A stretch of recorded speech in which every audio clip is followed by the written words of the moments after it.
Hi, my name is Victoria Fontana. I'm a mindfulness and compassion teacher. I wanted to talk a little bit today about what is mindfulness and why do we practice it. There is so much information out there. It could be very confusing. And I want to preface this with what I'm sharing with you isn't the be all end all. It's coming from what I've learned from my teachers and from the courses that I teach and I've taken. And so I'm glad to share this, but please know that there are many ways of explaining this, and this is just one. So I wanted to explain mindfulness in what we call four scopes, just so that we can start to clarify what are we doing, or why are we doing this practice. So the first scope is focusing your attention on an anchor or the breath, what we call an anchor, a place, one place. And we say anchor because we're using one spot and we're focusing our attention there. And when our mind wanders off, we notice, we say, oh, wait a minute, I was focusing on the breath, or I was focusing on my body. And then we come back as many times as we need. And that's the practice of training the mind, like you're training a puppy, really with kindness and with non-judging. So we develop a lot of attitudes that are helpful in this beginning part, especially. And we also develop this ability to notice that I have attention and I can move it around and I can train it and I can move my attention outward or inward throughout my body. And that's important because when we're not focusing our attention on something, it's just going where it wants to go. And we're not really like managing it. So the second scope of mindfulness now that we say, oh, I have this attention and I can start to look at things, and I look at them through this lens of kindness and non-judging, because sometimes what I'm seeing, I don't want to see. And sometimes we even do the practice on purpose to look at those things that are harder. And so in the second scope, we're exploring what some people refer to as feeling tone, or the way we are sensitive, or anything that's coming through our senses that we perceive as pleasant or unpleasant or neutral. And we kind of label it that way in this practice. So we might start with the body, like when you hear people doing a body scan. Part of that practice, or one way of doing that practice, is really noticing areas of the body that are pleasant, areas of the body that are unpleasant, and neutral areas, and then noticing what comes up as I'm noticing those areas. Where's the reactivity when I have a little pain in my knee, or a kinked neck, and I notice that I'm like, oh, I'm pushing that away, or I don't want that. And so we notice, oh, there's a reaction here. There's a thought, there's an emotion, there's a body sensation. And we become familiar with that reactivity.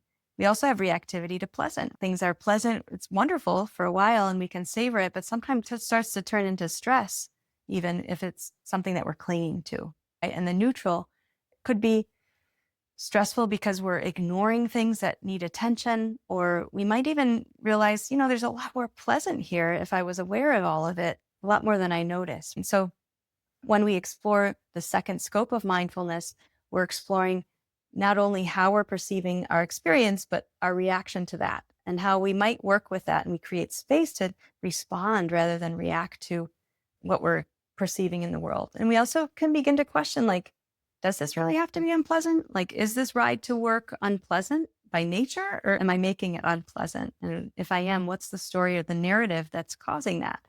Or what happened this morning? Was I hungry or angry? Am I tired?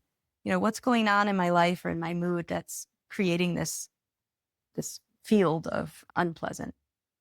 And so it takes courage to look at, and I'm insisting here, doing it with kindness and non-judging, and kind of even with some humor or some open-mindedness, to say, oh, wow, look, I'm having that awful thought again. Look at that, and we begin to put our armor down a little bit so that we can start to even accept ourselves as human beings. And we have all types of thoughts and all types of perceptions, and then work with those things so that it's working in our favor, so that we're managing those versus kind of getting hijacked by emotions or things that are not helpful.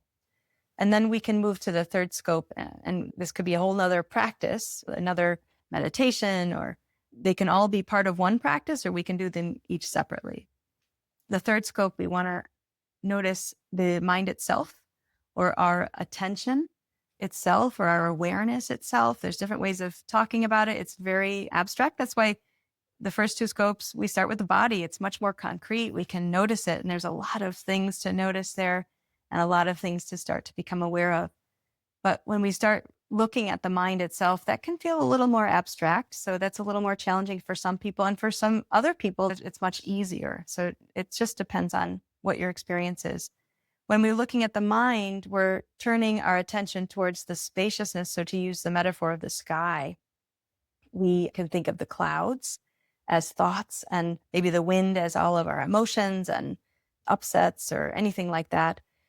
Almost as if you were an airplane, you can go above the clouds. And once we fly above the clouds, there's nothing there. It's just blue sky. And so we can kind of make that metaphor of the mind itself, or our awareness itself is that blue sky. And we're looking down on all the thoughts and emotions and all of that as kind of content of the mind. And so they're two separate things. They're not exactly the same. I am not my thoughts. Thoughts occur and come and go, and sounds occur and come and go, and body sensations occur and come and go. And so we start to learn that there are things that move across our attention. We don't have to get hooked into them. I can relax in that deep, spacious sky and notice or sense that as an observation deck, or the place from which I'm aware. And then I can also look or notice the contents of the mind from that space. And that brings me to the fourth scope. So in the fourth scope, we want to re-engage our minds into and use that attention again to look at the contents of our mind, and on one level to just become aware, like, oh, there's a thought, oh, it's a memory, or it's a fantasy, or I'm anxious, or I'm planning, or whatever the thoughts are. And again, we keep that non-judging presence, the kindness, just being like a spectator of our own minds. And when we do that, we start to become aware of patterns. And then if we want to take it to another level, we can notice and label those patterns, like, oh, there's a self-criticism repeating here every time I'm in this situation, or every time I'm with so-and-so. My mind is doing these things. We can start to even evaluate, like, do we want to keep this? Is this something that's helpful? We might explore where it came from.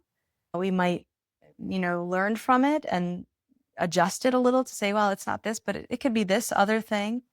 Or we might, if it's something really helpful, we might foster more of it. Like, okay, this was good. I was noticing all of the positive things this morning. I had a lot of gratitude thoughts. I'm going to savor that. I'm going to keep cultivating that. It's helpful for me. And so we start to become the creators of our own existence when we start to work with what's automatically coming up in our minds and be a little more intentional about it.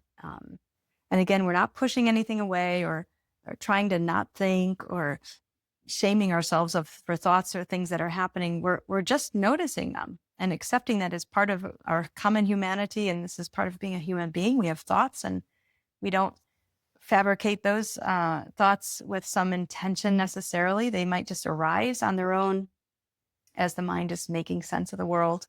And we have this other part of us that can be this wiser part that is a presence that's able to work with that part of our mind that's creating those thoughts and say, hey, I'm not sure you're really interpreting this the right way. We could be late for work and relax our shoulders, or we could, this isn't the end of the world. We can start to reframe things and relate differently to our experience. So that's the four scopes of mindfulness in a nutshell. Again, the first scope, focusing your attention. The second scope, learning about how we're perceiving the world and learning how we can become more equanimous and not so reactive to each of our interpretations of our experience. The third scope is where we turn that light of attention onto the mind itself, or the part of us that's aware. And then the fourth scope is where we can work with the content of our minds and make healthy and helpful choices with that if we choose to. So I hope this is helpful. I hope it clarifies a little bit about mindfulness practice. Of course, I can't express all of it in one short video, but maybe this will help just give some organization if you're doing some of these practices and you're not really sure what or why you're doing them. And if you'd like to try some mindfulness practices, you have some free practices on my website at mindgazing.com. And you can also find me on Instagram at Victoria Fontana Mindfulness, and Facebook, and also LinkedIn. And so try it out. Let me know how it goes, and have a wonderful day.